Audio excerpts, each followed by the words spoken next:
আজকে আপনাদের এমন একটি পরোটার সন্ধান দিব যেটি খেতে গেলে আপনার অবশ্যই টিকিট কাটতে হবে।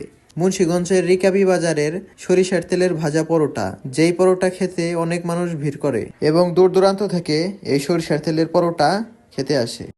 তাই আমরা সকাল সকাল রওনা দিলাম সরিষার তেলের ভাজা পরোটার উদ্দেশ্যে। তখনই দোকানদার আমাদের হাতে একটি 25 নাম্বার টিকিট হাতে ধরিয়ে দেয় এবং 1.5 ঘন্টা ওয়েট করতে বলে। আর আপনারা বুঝতে পারছেন দোকানটা কত পপুলার। তারপর প্রায় 1.5 ঘন্টা ওয়েট করার পর আমাদের সিরিয়াল চলে আসে এবং অনেক অপেক্ষার পর পরোটা আমাদের মাঝে পরিবেশন করে। পরোটার সাথে পাবেন ডাউল এবং বোম্বাই মরিচ এবং পেঁয়াজ কুচি। পরোটা মুখে দেওয়ার সাথে সাথে সরিষার তেলের একটা অন্যরকম স্মেল পাবেন এবং আসলেই এই পরোটা অনেক সুস্বাদু। আপনারা চাইলে এই সরিষার তেলের পরোটা এসে ট্রাই করতে পারেন।